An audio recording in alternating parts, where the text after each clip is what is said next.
Ny mofinaina isan'andro atolotry ny mpitandrina rakotina valina maoly.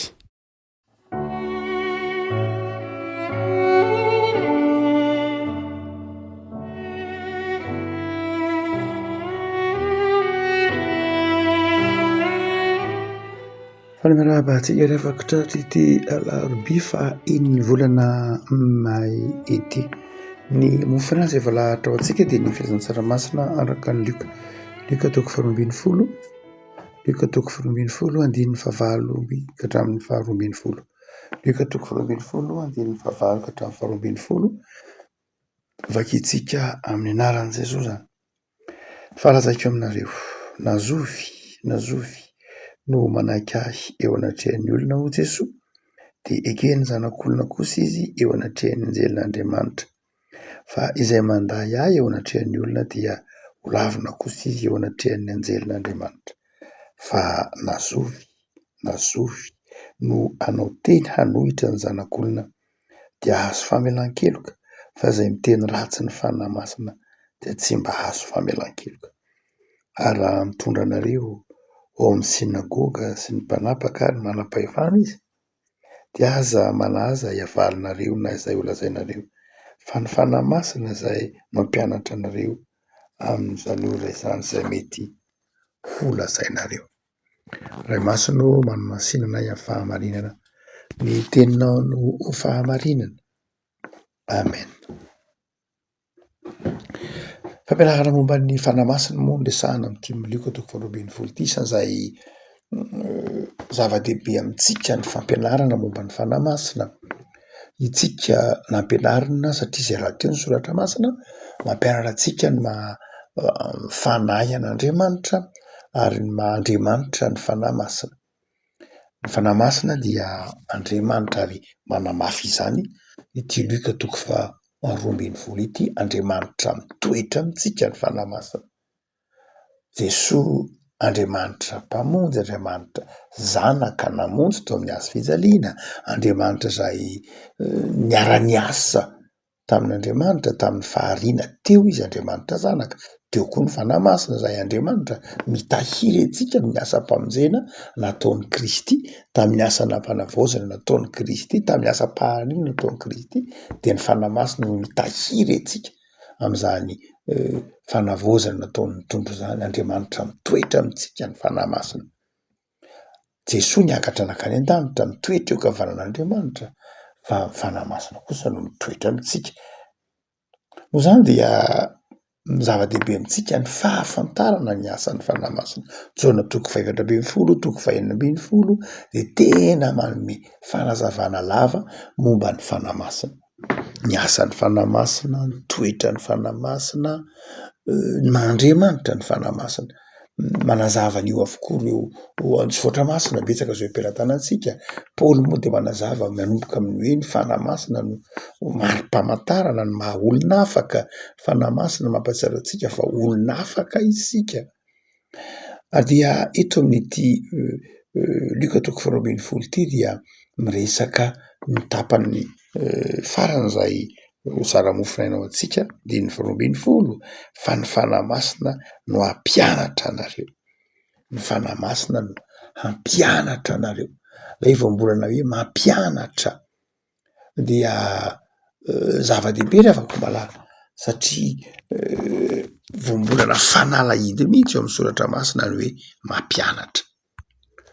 Didasco moa no voambolana ampiasain'ny lioka. Didasco izany hoe nazahoana teny hoe didaktika amin'ny teny frantsay, izay milaza hoe mampianatra. Izay ny voalohany, mampiditra fahalalana, mampiditra toe-tsaina, mampiditra valeur soatoavina. Izany no antsoina hoe didasco, manome fahazavan-tsaina, ahafantarana ny tokony atao, mampiditra ny olona ao anaty lasitra anankiray, instruire, mampiditra olona ao anaty lasitra na mampiditra lasitra koa ao anatin'ny olona, mahatonga ny olona hanana fiainana milamina sy mifehy tena tsara, mahatonga ny olona manana fifehezan-tena. Ny didasco dia mampianatra mba hanana ny olona fifehezan-tena. Ny didasco na ny fanahy masina izany eto, izay mampianatra ny olona dia mahatonga ny olona manana fifehezan-tena, mahatonga ny olona manana toe-tsaina miaina ny sotoavina tian'Andriamanitra iainany. Zava-dehibe zay le teo ny fanahy masina mampianatra. Ny fanahy masina manolo-tsaina koa manome fahazavan-tsaina. Indray mandeha nisy mpanao 10 minitra ny tantara raha tsy diso any takariny avy amin'ny tantaran'ny Jean de La Fontaine. Lay tantara hoe nivory daholo ny voalavo tao amin'ny tanàna anankiray. Hoe de mpanao 10 minitra nivory daholo ny voalavo tao amin'ny tanàna fa ny saka izay mahery setra tao amin'ny tanàna io. Ary dia rehefa nivory ny voalavo de sahirantsaina satria misy saka mandripaka voalavo 100 mahery isan'andro. De hoy reto voalavo ny teny manao hoe tena sarotro ty raharahantsika ty fa ho ripaka eto tsika mianakavy na de maro anaka tahaka n'inona aza misy an'io saka be io ka tsy tafavoaka tsika fa mahery be ny herisetra n'io saka io, anjatony isan'andro ndripaka tsy akitsitsy ataon'io saka io. Noho zany andaotsika hitady vahaolana. Nandeha ny vahaolana soso-kevitra isan-karazany. Zao ny atao. De nandeha daholo ny ady hevitra lava de lava fa tsy nahita vahaolana. Zay rehetra vahaolana de nahitana olana vaovao indray, zay vahaolana tolotry ny hafa de nahitana olana vaovao hatrany. Fa kanjo kosa nisy voalavo anankiray ny teny manao hoe za mieritreritra hoe ny vahaolana tsotra indrindra de izao mba hahatonga an'io saka io tsy handripaka antsika mianakavy. De ny vahaolana tsotra indrindra de izao andaotsika ametrahantsika lakolosy eo amin'ny tendan'io saka io. Ka raha avy fotsiny izy avy any mihazakazaka de tsy maintsy aneno le lakolosy ary de afaka miala daholontsika rehetra. Niaraka nioraka ny voalavo rehetra nivory. Hoy ty mpitantara, zay ny tena vahaolana tsara. Aleo asiantsika lakolosy eo amin'ny tendan'io saka io ka raha vao mandeha izy de zao horentsika avy hatrany enjay izy fa tany tsisy voalavo azo tsony. De hoy lay voalavo zokiny indrindra, isan'ny zokiny indrindra, tena tsara ny hevitrareo fa izao iza no ametraka ny lakolosy eo amin'ny tendan'ny saka. Nangina daholo ny olona ny voalavo rehetra, nangina. Iza tokoa no ametraka ny lakolosy eo amin'ny tendan'ny saka. Ary dia lay voalavo zokiny tsy niteny hoe tsy mety akory ny hevitra fa iza no ametraka, tsy nisy sa. Handratray mandrakariva amin'ny tolotsaina izay hitantsika eto sy eroa de tahaka izany. Mora ny manolo-tsaina fa izao sarotra ny manao hoe iza ny hanatanteraka azy, iza no hanao azy. Ary de indray be dia be ny tahaka izany hitantsika eo anivon'ny fiarahamonina. Mora ny miteny zao atao, itsy ny tokony atao, iry ny tokony atao, mety zao fa izao iza lay hanao azy. Mandrakariva ny tolotsaina omen'ny olona gratuit, tsy vidim-bola fa ny fanatanterahana kosa lafo vidy mandrakariva. Ary lay hoe hanao an'ilay fanatanterahana iny mandrakariva ny sarotra. Ary dia izay ny olana tam'lay voalavo marobe trany mety mbola olam-penantsika mihitsy indraindray. Mora amintsika mihitsy no miteny amin'ny namantsika manao hoe zao ny tokony ataonao, iry ny tokony ataonao, zao ny mety aminao, saingy zao ny fanatanterahana tsy misy. Be dia be. Ary na eo anivon'ny firenena nge tahaka izany, na eo anivon'ny fiangonana, eo anivon'ny fikambanana, misy karazan'olona mora no miteny, mora ny manolo-tsaina, mora ny mametraka hypothèse, théorie isan-karazany fa rehefa hoe andao atao lay izy, de samy tsisy mahafoy, samy tsisy mahafoy fotoana, samy tsisy mahafoy vola, samy tsisy mahafoy aina, samy tsisy mahafoy fiezahana, samy tsisy mahafoy an'izao rehetra zao. Dia mitovy amin'ny tantara n'ilay voalavo marobe teo ihany. Ary io no mahatonga an'ilay zava-dehibe ny hoe ny fanoloran-tsaina omeny olombelona ingendrindray, fanoloran-tsaina tsy tena azo antoka. Satria fanoloran-tsaina ny ainany, lay mpanolo-tsaina tsy ny aina izay iainan'le olona tolorana. Mety betsaka manolo-tsaina antsika fa zao tsy ratsy akory ny tolo-tsainany omeny antsika, tsy ratsy ny conseil omeny, saingy zao tsy iainan'le olantsika. Noho zany dia tsy responsable izy, tsy tompon'andraikitra izy am'izay tolotsaina omeny gratuit tsy iainany le izy fa lay hany ka raha ohatra ka manaraka an'ilay tolotsaina omen'le olona azy ianao de zao raha mety le izy de mety, tsy mety le izy tsy responsable mihitsy izy tsisy ininona satria tsy niainany le izy, tsy fantalay teny zavatra marina ary matetika dia tratran'ray isika ny olona manolontsaina nge rien à perdre reo amin'ny teny frantsay tsy de misy hoe inona loatra fa lay toloran-tsaina no mizaka lay vokatry lay tolotsaina raha toka tsy maro toerana lay tolotsaina raha toka tsy mitombona tsara lay torohevitra omenana lay fanoloran-tsaina omena tsy mitombona tsara de zao manjary victime manjary vo fotsiny ilainandray lay tolotsaina areno zay no mahazava-dehibe an'ilay hoe ny olona tolorana saina de tokony ho resy lahatra am'izay torohevitra ny mena azy fa raha ohatra ka resy lahatra tsara izy raha ohatra ka lay fanoloran-tsaina ny mena azy na raha ohatra ka izy ihany nahatsapa lay olana fa tsy ny tabatabandreo karazam-panolontsaina tsy mitombona maro isan-karazany ny reny de zao rehefa izy ihany rehefa ianao ihany no mandray ny fanoloran-tsainanao amin'ny tenanao manokana dia tsy mampaninona anao ny vokany zakanao tsara mety le izy tsara tsy mety le izy de mianatra indray tonga lesona ny zavatra tsy mety zay natao de manjary lesona rehefa avy aminao na fahatsapahanao no mahatonga lay olana afako malala eto miala am'izany karazana fanoloran-tsaina tsy maro toerana izany de eto ny fanahy masina ho Jesoa ny mampianatra ny fanoloran-tsaina ny fanahy masina de fanoloran-tsaina endry ho Jesoa lay fanahy masina zay ao anatinareo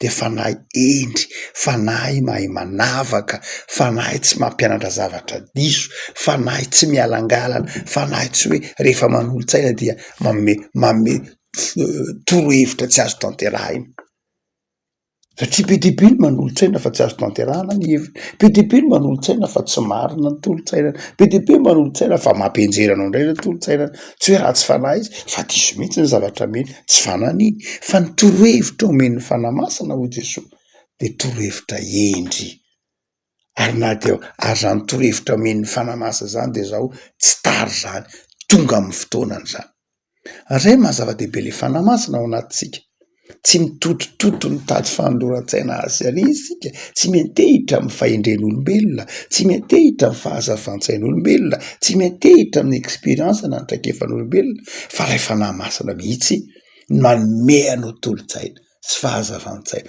ka na de ao anatin'izay vanim-potoana sarotra indrindra renao de afaka manome tolotsainanao ny fanahy masina tsy manary anao eo anoloan'ny zava-tsarotra mazava ny teniny eo andininy fa raika ambin'ny folo hoe raha mitondra anareo amin'ny sinagoga ny mpanapaka de aza manahy mihitsy anareo fa ny fanahy no hanome tolotsaina anareo no hampianatra anareo izay tokony ho lazainareo izay fihetsika ataonareo izay asa tanterahinareo de afaka malala amin'ity fotoana ny volana mety isika de matsiaro manokana ny pentekosta mahazava-dehibe ny fanahy masina noho zany ny mpino ny fiangonana isika izay toerany fanahy masin'Andriamanitra satria tsika vita batisa satria tsika mino ny famelan-keloko nataon'i Jesoa aty anatintsika ny fanahy masin'Andriamanitra de mahatoky isika fa manolo-tsaina tsika Andriamanitra ao anatin'ny krizy zay mety ho lalovantsika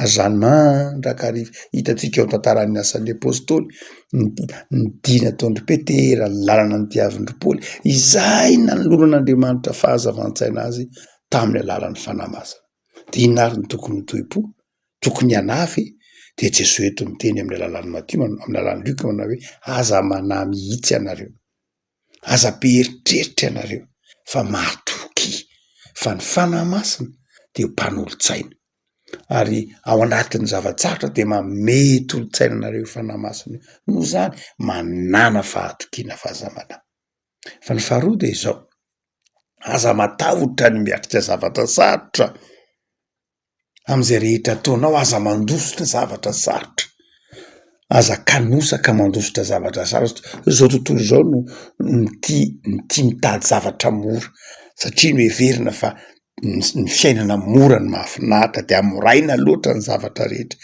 be deaibe ny tanora be deaibe ny olombelona be deaibe ny karazan'olona zay vampitona antsika zao tia mora mahazo zavatra tsy tia miezaka tsy tia miafy tsy tia miaritra tsy tia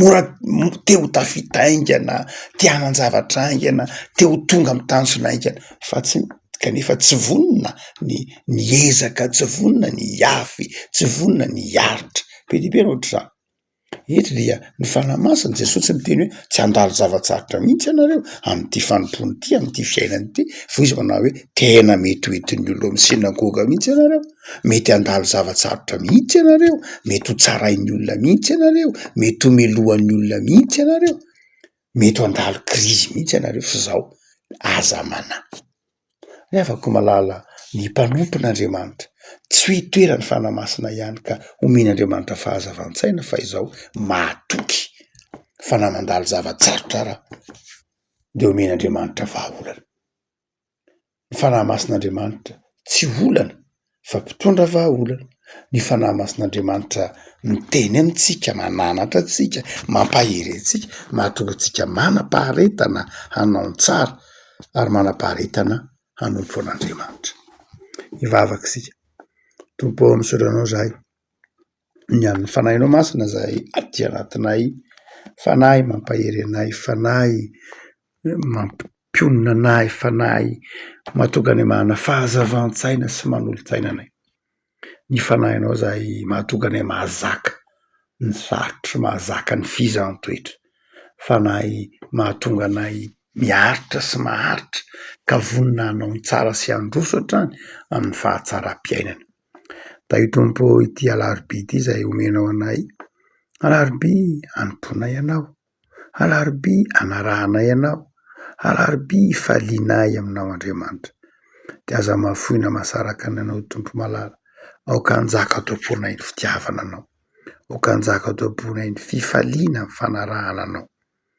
de meo anay ny herim-panahinao ny asa tsara amin'ity tontolo andro ity de omeo anay ny finoana miorina tsara zay ny tokantrano tsirairay Jesoa sy ireo marary mifanasitrana reo asom-pahoriana ataovy mionona ireo milofo amin'ny asa ataovy mahita vokatra ary fijoana fahavolombelonay tehirisy tompo ho voninahitra ao saotra Jesoa amen